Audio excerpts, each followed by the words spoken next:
2 seconds on the clock. To Shields, to Taurasi, to beat the buzzer! Imagine being so vastly superior to your competition that there are no peers on your level. That feeling of knowing that there's no one better than you at your sport in the entire world, and that in any circumstance, you're going to be the most dominant player at crucial moments. A feeling that we can only imagine since none of us have ever come close to feeling it. But really thinking about it, how many athletes have been able to feel it? We're talking about people like Usain Bolt, Serena Williams, Michael Phelps, or perhaps Tom Brady. Yeah, those sound like good examples. And thinking about it, that feeling that Michael Jordan or LeBron James felt during their times of dominance had to be similar as well. But the truth is, even so, the race to be the greatest of all time is hotly contested in men's basketball. We have Diana, and you don't. That's the claim of Gino Auriemma, University of Connecticut's head coach, used to declare the likelihood of winning by a team that seemed unstoppable. Diana Taurasi's college career was a dream. She helped the Huskies win 3 consecutive NCAA championships from 2002 to 2004 and became one of only 5 players in NCAA history to record 2,000 points, 600 assists, and 600 rebounds.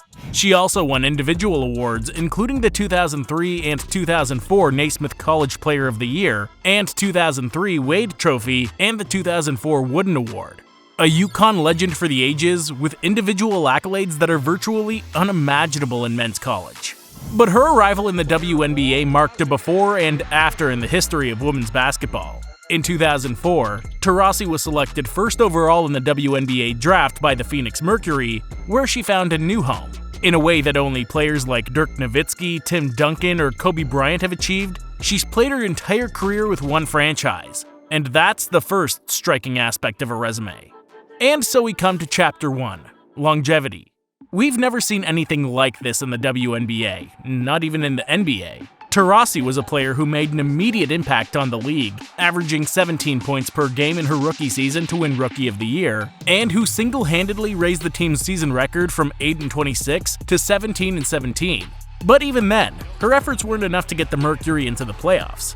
It was her 3rd season that Taurasi's potential came to light. A simply outstanding season where she not only led the WNBA in scoring, but also broke the record for points in a season. She averaged 25.3 points per game, 3.6 rebounds, 4.1 assists, 1.2 steals, and 0.8 blocks, with very good efficiency from the field, making 45% of her shots and 40% of her three-pointers. She was selected to the WNBA first team and won the WNBA All-Star Game for the 2nd consecutive year, and helped the Phoenix Mercury finish with a record of 18 wins and 16 losses that, in reality, was not even good enough to get into the playoffs.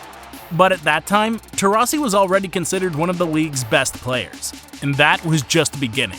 Diana won the WNBA Most Valuable Player Award in 2009 when she averaged 20.4 points, 5.7 assists, and 4.4 rebounds per game.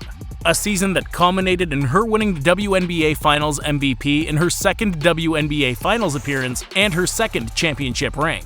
And that was only her first award, as in 2014, when she led the Mercury to their 3rd ring, she received Finals MVP again. She's won the WNBA scoring title 5 times, dominating the league from 2006 to 2011 and accumulated 9 All-Star Game selections. Same number as the number of times she's been All-WNBA first team. Her career is difficult to match in terms of awards. And today, at 41 years of age and with a sublime career behind her, she's still one of the top 20 scorers in the league. Let me repeat that. At 41 years old, Taurasi is 3 years older than LeBron James and is still under contract with the Mercury for this upcoming season when she'll turn 42. And everything suggests that she'll remain a vital asset in the WNBA through 2024. And, of course, Diana is also the league's all-time leading scorer, being the only player to score over 10,000 points. Chapter 2. The Innovation. If you're followers of our channel, you know that in our interpretation of the most important players in history, the fact that they innovated and changed the game carries a lot of weight. Shaquille O'Neal, Allen Iverson, or Stephen Curry are some examples of players in men's basketball who, through their way of expressing themselves on the court, have changed the way basketball is played for generations. And this is another aspect that Taurasi has well covered. In a similar fashion to the Warriors point guard, Diana made the three-point shot fashionable in the WNBA. When Taurasi was drafted in 2004, each team in the league was averaging 12.2 three-point shots per game.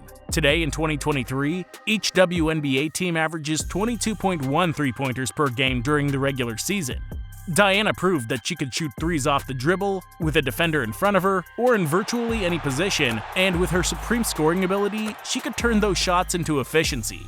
She's the player in league history with the most three-pointers made, and held the record for most three-pointers made in a single season until this year, when she was finally surpassed by Serena Williams. Long-range shooting was fundamental to the development of her career, so much so that during the 2007 season, she averaged 8.1 three-pointers out of 14.6 field goals attempted per game, which means that 55% of her shots during that season were from the three-point line.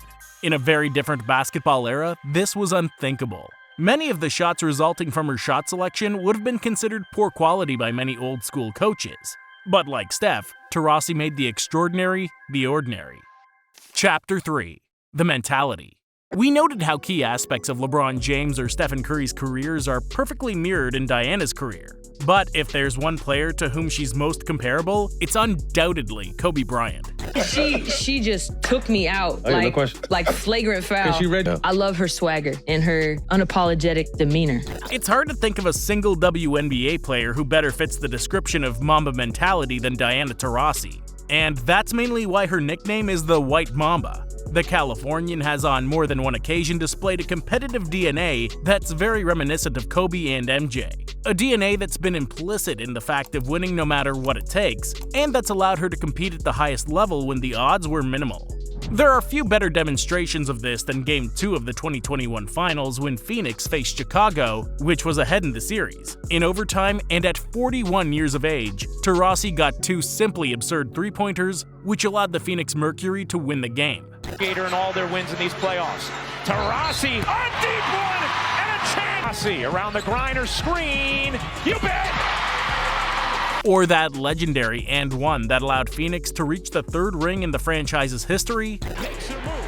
Taurasi, the pull-up is good, and the Or her incredible 47-point performance in a regular season game against Houston that went into no less than 3 overtimes. Phoenix Mercury guard Diana Taurasi scored a league record 47 points. The examples are simply countless, but if there's anyone who embodies that killer attitude, it's her. And, like Kobe, she was also a vital piece to the United States women's basketball team, with whom she competed in an unparalleled dynasty, winning 4 consecutive gold medals at the Olympics and 3 at World Cups from 2010 through 2018. Those 3 reasons are basically why there's no GOAT debate in the WNBA. Because in order to explain Taurasi's dimension in NBA terms, we'd be talking about a player with the mentality of Kobe, with the longevity of LeBron, and with the creativity and influence of Stephen Curry. Something that would have to be done in a genetic lab. Because we'd be talking about a talent so astronomical that it would be able to change the league forever. And that sounds more like science fiction, or even mythology, than reality.